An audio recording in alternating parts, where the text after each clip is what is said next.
खुलुमबाय लोगोफोर guide Bodoland YouTube चेनेलाव बयखौबो बरायबाय आरो जायफोर बिथांमोना गाइड बड'लेण्ड इउटुब चेनेलाव गोदानै फैनाय चेनेलखौ साबस्क्राइब खालामना होदो लोगोफोर आरो लोगोसे बेल आइकनखौबो थुनानै हो जाहाथे जेब्लानो आङो भिडिअ आपल'ड होयो अब्लानो नोंथांमोनाव थाबैनो मोनहैयो। ओमफ्रायथ' लोगोफोर भिडिअ लाबोयाथ' बिराद गोबावसिमोन आङो एबारनिफ्राय भिडिअखौ रेगुलार लाबोबाय थानो नाजासिगोन लोगोफोर। ओमफ्राय दिनैनि भिडिअआ जागोन जोंना बे डिसेम्बर मासाव एबा पुस मासावहाय जानो गोनां अमाबैसाया मा बारायावहाय एबा मा अक्ट'आवहाय जागोन आं बेनि बादै नोंथांमोननो शेयार खालामनोसै। जायफोर बिथांमोना दासिमबो मिथियाखै मिथिना लाबानो जाहैबाय लोगोफोर। ओमफ्राय बे 2025 मायथाइ जोबनायनि एबा डिसेम्बर मासाव जानो गोनां अमाबैसाया फैगौ 19 डिसेम्बरनि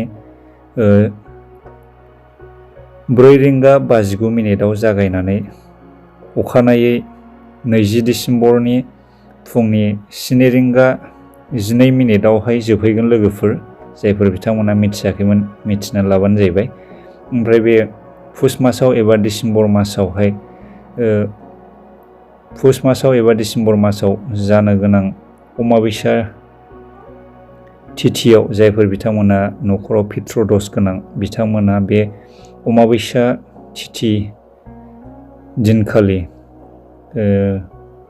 ब्राह्मण एबा पण्डितफोरखौ लानानै न'खराव फुजा होयोब्ला बे पित्रदसनि थाखाय फुजाया मोजां होननानै फोथायनाय जायो लोगोफोर। ओमफ्राय जायफोर बिथांमोना बे अमाबैसा दिनखालि बिमा लक्ष्मीखौ फुजियो, बिमा लक्ष्मीखौ फुजियोब्लाबो न'खराव गोजोन आरो सान्थिया फैयो होननानै फोथायनाय जायो लोगोफोर। ओमफ्राय दिनैनि भिडिअआ बेनोसै, आं जास्ट नोंथांमोननो आपडेटखौल' होबाय।